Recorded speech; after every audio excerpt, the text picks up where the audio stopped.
Hi guys! Welcome to Jekotech TV! Smile ka muna dyan! Okay guys, let's go! And guys, ito yung kanilang registration form. Simple din naman. Maglagay lang tayo ng cellphone number, password, at least 6 characters daw. Tapos ulitin ang password. Tapos ilagay itong CAPTCHA. Gawin na natin. Yan, ganyan lang. Simple. Click natin register. So dito nga guys, after natin mag-sign up, meron tayong libreng 40 pesos. Pero hindi agad yung pwedeng withdrawin dahil ang minimum withdrawal ay 100 pesos. Anytime daw, pwede tayo mag-withdraw at ang arrival daw ay within 24 hours at wala raw pong fee o walang bawas yung ating withdrawin. Wala naman nakalagay dito kung may limit. So, ibig sabihin, unlimited po ang pag-withdraw. So, meron din sila ditong customer support in case na meron tayong problema sa ating account. At check pa natin yung iba, kanilang mga ino-offer dito sa home. Yan, ito yung mga ino-offer nila dito. Ang pinakauna dito ay 200 pesos. Meron daw kitang 60 pesos every day sa loob ng 90 days. Malaki ng kita dito ha. Ang susunod naman ay 400 na may 124 every day, 90 days po yan. Ang susunod naman ay 1K na meron daw 320 every day. So, 3 araw lang ito. Bawi na ang puhunan. Click lang itong 1,000. Via GCash pala ito. Via GCash ang kanilang method of payment. Pag-login tayo. Ang next.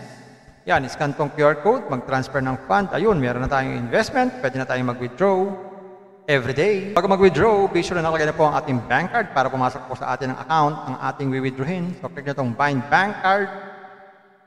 Lagay po ang GCash name at saka GCash number at pili ng bank name. Yan. So, pwede pala dito ang GCash at saka PayMaya. So, pili natin GCash. Tapos, submit. Yan, successful na. Pwede na tayo mag-withdraw every day basta meron tayong 100 pesos. So meron sila ditong bind bank card. Pwede tayo magpalit-palit ng ating bank card o GCash or Maya. At pwede tayo mag-check ng ating payment record, balance record, at ang ating investment sa may order at customer support pag tayo ay nangangailangan ng tulong. At meron tayo silang about us para basa-basahin natin yung tungkol sa kanilang company. At meron silang mga frequently asked question. At mag-logout na lang tayo pag ayaw natin sa application na to. So, paalala lang guys, ang ganito mga application, again, ay very risky. So, ito po mga application na ganito ay para sa mga risky people lamang. Pag naghahanap po kayo ng mga investment online na forever o pangmatagalan, hindi po ito ang hinahanap nyo. Hanap na lang po kayo ng iba. Again, ito po ay para sa mga risky people dahil hindi po natin alam kung tatagal po itong application na to o sandaling-sandali lamang. So, kailangan po natin masusing pag-aralan ng mga application na lumalabas, kagaya nito, pag-aralan nyo man na mabuti bago kayo mag-invest. Pampaalala, ang ganitong mga application, minsan tumatagal, pero minsan sandaling-sandali lamang. Kagaya nitong application na ito, ang hula ko dito, tatagal ito mga 4 to 5 days. Pag sumobra dyan, swerte na tayo. Kaya maging mag-ingat sa ating pag-i-invest. At kung wala kayong pag-invest,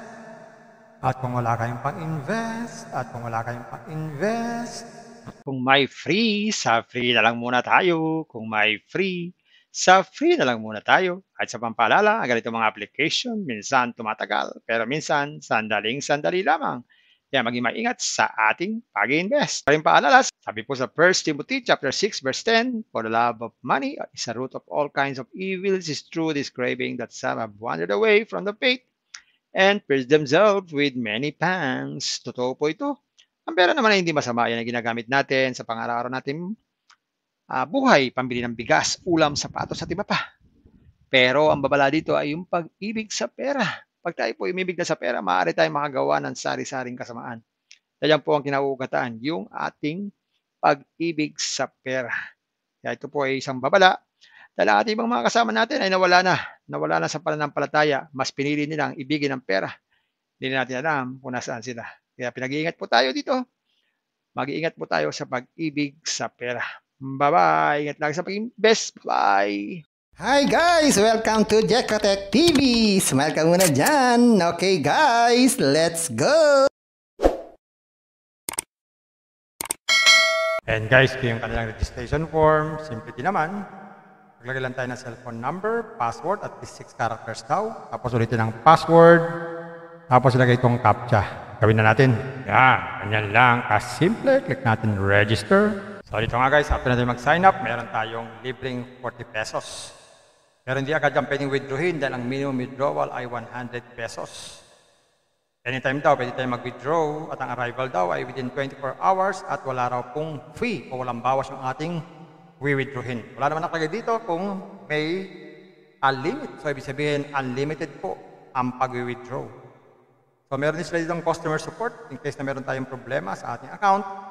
At check pa natin yung iba, kanilang mga ino-offer dito sa home. Yan, ito yung mga ino-offer nila dito. Ang pinakauna dito ay 200 pesos.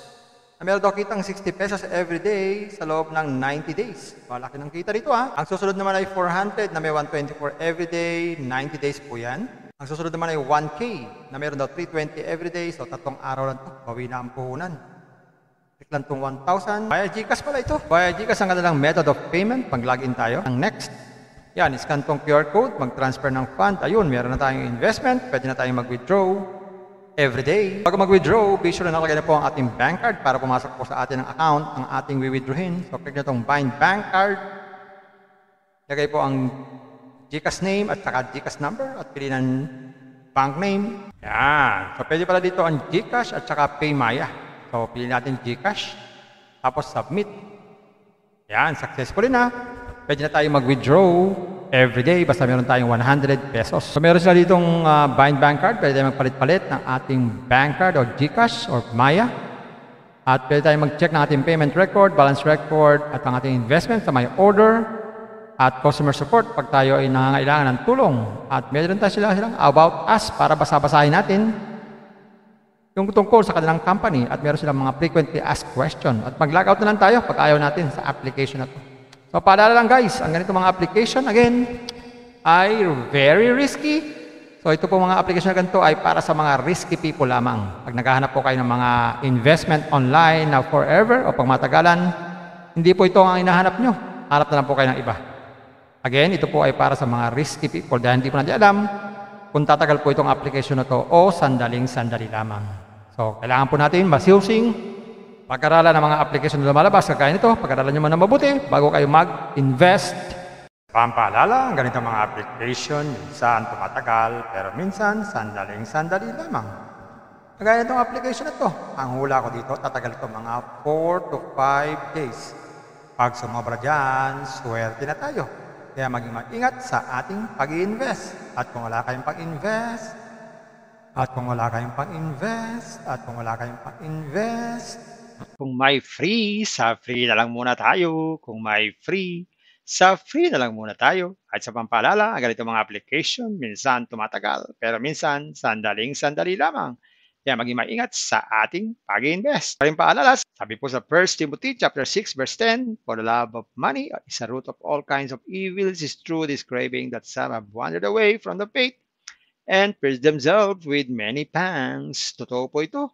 Ang pera naman ay hindi masama. Yan ang ginagamit natin sa pang-araw-araw natin buhay, pambili ng bigas, ulam, sapatos at iba pa.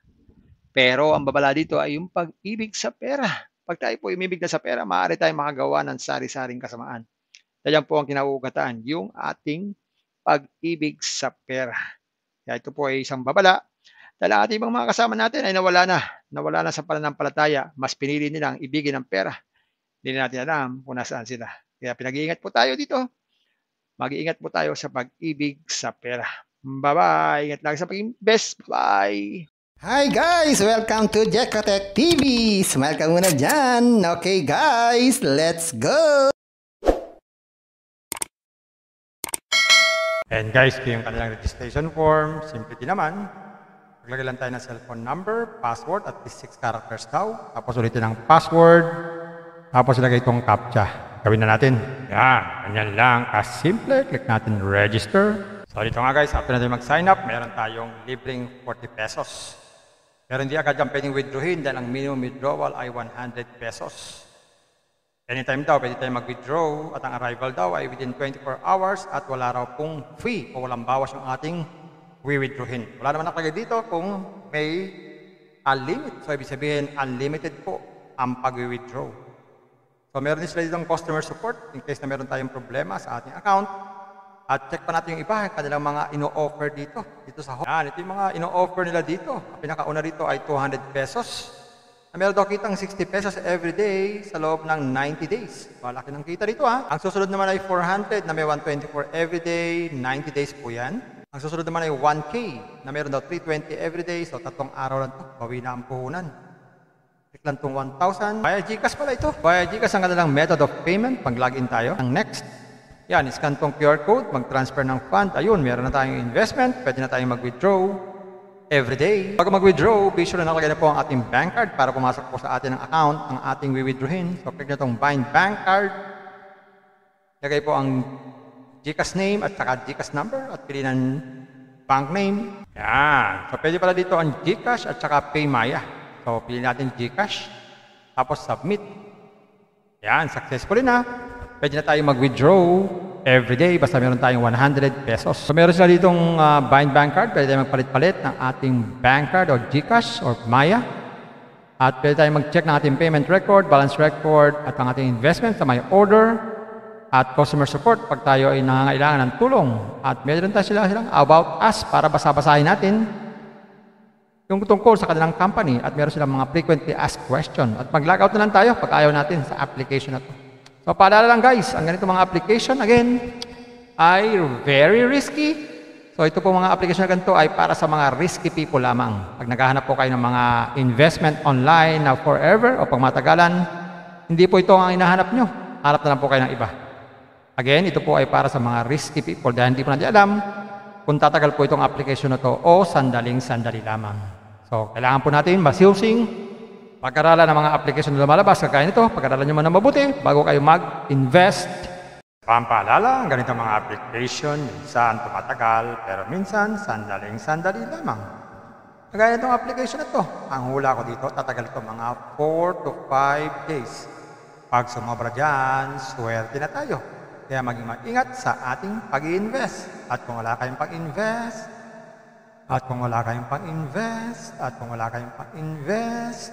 Kung may free, sa free na lang muna tayo. Kung may free, sa free na lang muna tayo. At sa pampaalala, ang ganito mga application, minsan tumatagal, pero minsan sandaling-sandali lamang. Kaya maging maingat sa ating pag-invest. Paring paalala, sabi po sa 1 Timothy chapter 6 verse 10, for the love of money is a root of all kinds of evils, is true this craving that some have wandered away from the faith and pierced themselves with many pangs. Totoo po ito. Ang pera naman ay hindi masama. Yan ang ginagamit natin sa pang-araw-araw natin buhay, pambili ng bigas, ulam, sapatos at iba pa. Pero ang babala dito ay yung pag-ibig sa pera. Pag tayo po umibig na sa pera, maaari tayong makagawa ng sari-saring kasamaan. Yan po ang kinauugataan, yung ating pag-ibig sa pera. Kaya ito po ay isang babala. Dahil ang ating ibang mga kasama natin ay nawala na sa pananampalataya. Mas pinili nilang ibigin ang pera. Hindi na natin alam kung nasaan sila. Kaya pinag-iingat po tayo dito.